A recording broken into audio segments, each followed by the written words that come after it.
My name is Julian, and the last falsehood she told was not even that important. That is what affected me the most. It was not some huge betrayal or scandal, but a calm, intentional concealment. Delilah left on a Thursday afternoon.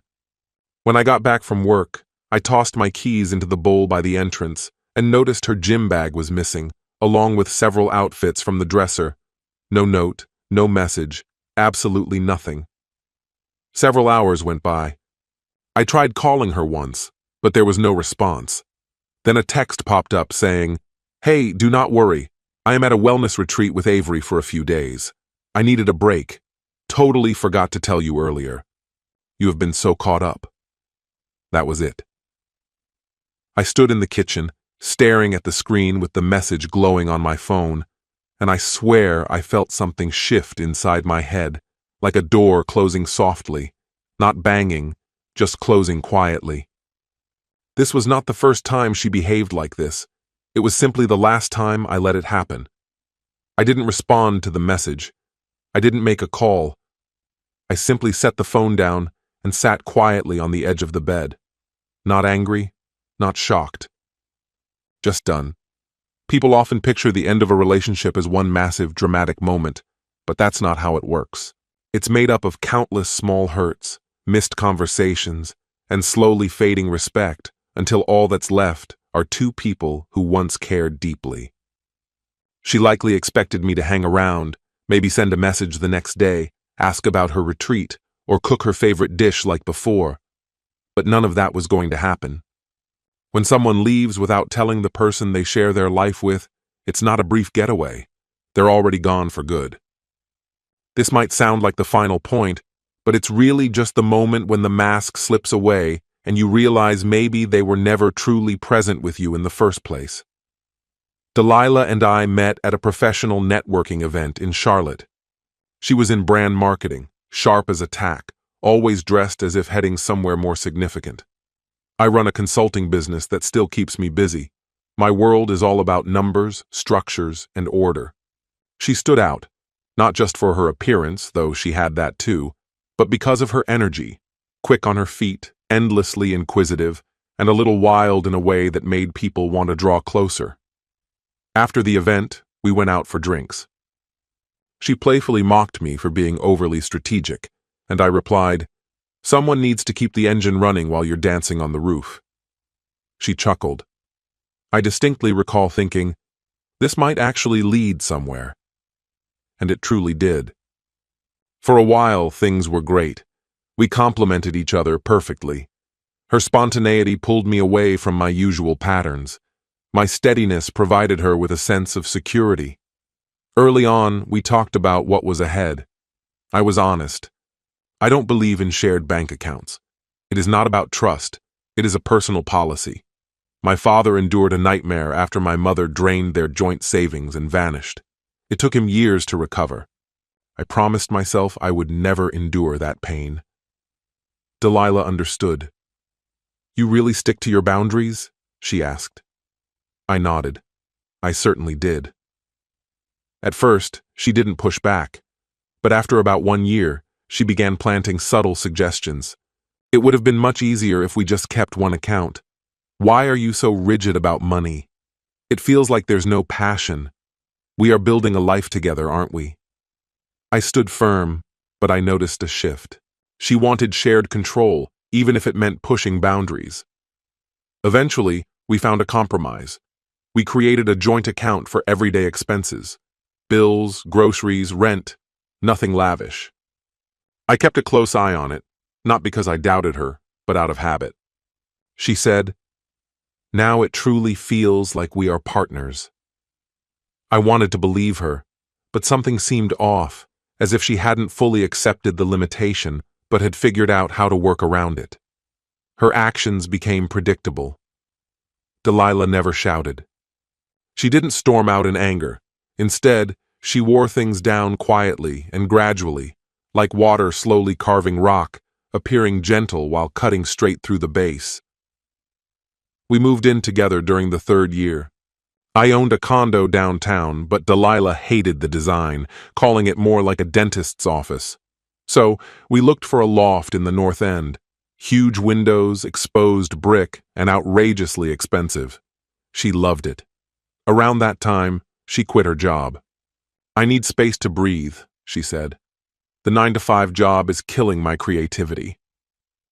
I did not argue. She began freelancing now and then, enough to justify the choice but far from stable. I covered the rest without complaint. That was the point when Avery started appearing more frequently, Delilah's college buddy. One of those people who always seemed just one glass of wine away from suggesting something impulsive. She was constantly present. Sleepovers, brunches, and never-ending conversations about business ideas that led nowhere. Then came the wellness weekends. At first, they were relaxed. A trip to Asheville with Avery, returning by Sunday. No big deal, but over time they happened more often. Sometimes she mentioned them only the day before. Other times, not at all. One Friday, I came home to find my closet empty and a quickly scribbled note on the fridge. "Gone with Avery." Don't wait up. I didn't lose my temper. I simply asked, "Do you think it's normal to vanish for 3 days without a word?" She looked up from her laptop as if I had interrupted something trivial. It was spontaneous. "We were just talking and decided to go. Why do you always act like my plans need your approval?" I stayed composed. "Because we live together. Usually that calls for a bit of respect." She sighed. "You're turning into one of those guys who needs permission slips." That stung deeply, not because I cared about permission, but because I realized we were living in completely different realities. She saw me as controlling. I saw her as unpredictable. We weren't really discussing trips or timing anymore. It was about the fact that she was drifting away from the life we had been trying to build and behaving like I was inventing it. That is when I began keeping a record. Not to accuse her, but so I could stop doubting myself, tracking patterns, dates, and changes in behavior. When someone starts wiping away the lines you both drew, you need to remember where those boundaries once stood. Our joint account was supposed to be used strictly for necessities. That was the agreement. Even so, I reviewed the statements each month more out of routine than actual need. Then, one day, a charge caught my eye from a boutique hotel in Savannah. 2 nights, spa services, room delivery. The dates matched perfectly with the weekend Delilah claimed she spent visiting her aunt in Raleigh. I didn't bring it up immediately. Instead, I let the thought sit with me. Maybe it was a present. Maybe Delilah covered it and Avery was supposed to pay the hotel back later. My mind raced through endless explanations, but instincts rarely deceive. The next clue came directly from Avery herself. They were in the kitchen laughing over smoothies when I walked in. Avery said casually, "Savannah was crazy. Your wife is still recovering." Then she paused and looked straight at me. Delilah's smile slipped for a split second. "That was a while ago," she quickly replied. "Remember I told you we went there?" I said nothing, just gave a small nod. "Yeah, you mentioned something like that." I let the moment slide, but the foundation of trust had already started to crack. From that moment onward, it was all about paying close attention, listening intently, observing carefully. One evening, she was on the phone in the bedroom, the door left slightly ajar. I overheard her say, "It's not like I'm truly married. It's complicated." That was the moment everything changed. Not the trip, not the lies, nor even Avery. It was hearing those words drop casually, as if our life was something she could dip in and out of whenever she pleased, as if our bond meant nothing unless it was convenient for her. She appeared 20 minutes later, smiling brightly. I was sitting on the couch reading. "Want to order pizza?" she asked, as if nothing had occurred. I looked up. "Who were you speaking with?" She shrugged. "Avery, right?" I nodded, more out of curiosity than anything else. She tilted her head. "You've been acting odd lately."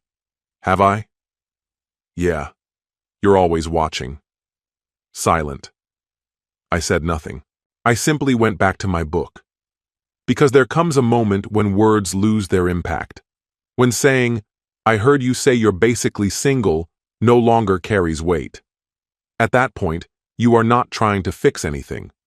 You are merely watching someone strike a match, waiting to see if they realize they are standing on gasoline. The confrontation came out of nowhere. It simply happened. It was a Wednesday night. We had just finished ordering our usual takeout dinner. Delilah was browsing on her phone, her legs stretched out on the coffee table, pretending that everything was okay. I asked, "Can you explain what is really going on?" She didn't even glance up. "What do you mean?" "You've been disappearing all weekend, lying about where you've been, saying things like, 'You're not really married.'" She sneered. "Are you seriously going through receipts now? Are you really that insecure?" I kept my tone steady. "No, I'm paying attention, and I'm tired of pretending that what's clear isn't true." At last, she looked at me. "Julian, for goodness sake, I take a couple of trips with my friend, and suddenly I am accused of cheating." "I never said cheating. I said lying, hiding, acting as if the life we created means nothing unless it fits your version." She slammed her phone on the table. "You want answers? Fine. I'm drained. You plan everything out. You inspect every little thing. You act like life is some kind of spreadsheet that I'm always messing up." I stayed silent. "So now you say I'm dishonest just because I'm organized. I lie because you are suffocating me." That cut deep. Not because it was true, but because I saw what she was doing. She was trying to put the blame on me. She didn't deny it. She just shrugged. "I need my life back, Julian. You have become a lifeless machine. You used to laugh. You used to take initiative." I stood up. "You're saying I made it easy for you to escape reality." She rolled her eyes. "You're being so over the top." And right then, that was the final straw. Not the lies, not the manipulation, not even the disrespect. It was the complete lack of remorse. The arrogance that she could ruin 5 years of trust and just walk away with a smirk. I didn't argue, didn't show any emotion. I simply looked at her and said, "All right." She narrowed her eyes. "All right what?" "Nothing, just all right." Then I left the room because some silences speak louder than any fight, and I wanted her to feel every second of it. She expected me to blow up, to wait for her apology, to repeat the never-ending cycle we had been trapped in for the past year. But I didn't. I waited. I watched. And then I made my move. 3 days later, she left again. Another spontaneous weekend with Avery. Of course, no heads up, just a message 2 hours before she took off. "Don't forget to water the plants. I'll be back Sunday night. Need some space." She always needed space. I just stopped being the air she breathed. When I came back home, I didn't hesitate. I opened the closet and took down the suitcase that had been untouched for months. With calm hands, I carefully folded each piece of clothing I owned. I collected the tools, the books, the chargers, and the memories that still carried meaning. I left behind the dishes she had picked out, the framed photo from our second beach vacation, and the matching coffee mugs she found charming on Etsy. Those belonged to her now. I gathered the lease papers, drove straight to the leasing office, and signed my way out. The man at the counter looked surprised. "Moving out already?" he asked. "Yeah," I answered.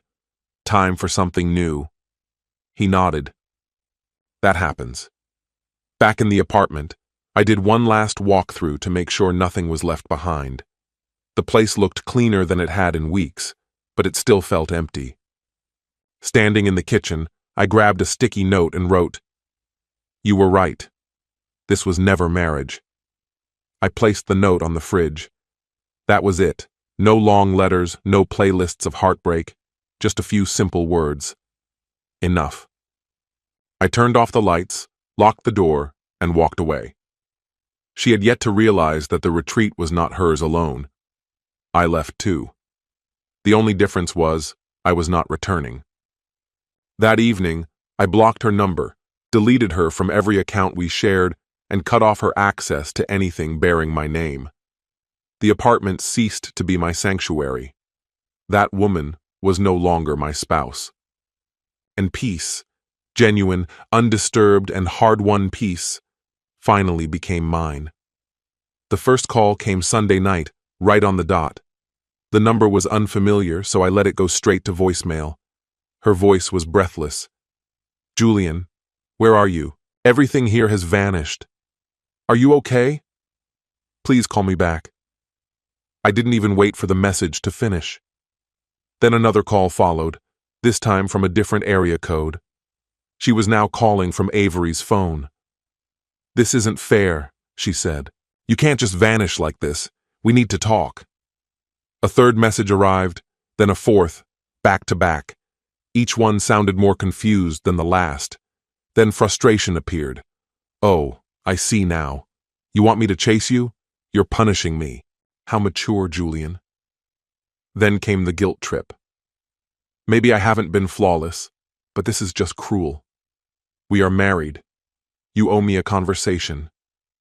She repeated those words over and over. You owe me. Not once did she say, "I'm sorry." I listened to each voicemail once, then deleted them all, one by one.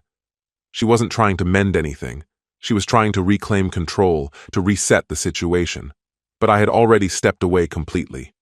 I didn't block Avery's number. I didn't need to. I knew she would stop once the silence became unbearable. And sure enough, she did. 3 days slipped by. Then a full week followed, with no phone calls, just an overwhelming void. Within that quiet, I started to breathe once more. I found a modest spot across town, nothing fancy, but neat and calm, with my name on the door and on it alone. Every morning, I would wake up, brew my coffee, sit out on the balcony, and listen only to the wind and distant traffic. No guilt, no tension, no careful steps around unspoken issues, just freedom, the kind she always craved, and the kind I finally granted myself. A few days onward, I consulted a lawyer and began the divorce process. Swift, simple, without any hurdles. She had not replied to the papers, but that no longer affected me. I had fulfilled my role. I was liberated. Many believe that silence is harsh, that withholding explanations is cruel. Yet truthfully, silence arrives after you have said all the words you could. When your strength is misunderstood as fragility, your patience mistaken for fear, until the moment you vanish completely. This is not vengeance. This is understanding. It has been 4 months since I walked away. I have not seen her, nor have I heard her voice, since those last voicemails. She reached out one time through email. It was a short message without a subject line. "Can we talk like adults?" I chose not to respond. Not out of bitterness, but because there was nothing left to say. Reflecting now, I feel no regret, only clarity. Like reviewing an old project, you spot the errors, ignored warnings, and missed signs. But most of all, you realize how long you stayed with someone who stopped showing up. Delilah did not betray me in the usual sense, at least not in any way I can prove. Yet that was not what ruined us. It was the slow dismissal of everything we once claimed to cherish, the refusal to put in equal effort, the twisting of responsibility into control. The way she saw every boundary as a challenge to overcome. She believed I would never leave. That was the crucial point. She assumed I would stay until I was no longer useful, interesting, or available to her. Even then, she was convinced she would have the last word. Yet here lies the bitter truth about respect. Once it vanishes, the silence that follows speaks louder than any feelings of regret. Those who most need to recognize this truth often never do. I had already started to disappear in that place long before I packed my suitcase. Now, every morning, I prepare my own coffee. Every night, I fall asleep without wondering if I will awaken to an empty bed or another excuse. I do not long for her. I miss the idea I held of her. Still, even that image fades with time. The divorce was completed last month. No arguments, no guilt, just a signed paper and quiet. because in the end, it was not the final lie that broke us apart. It was her conviction that I would stay despite hearing it, but I did not, and I never will again.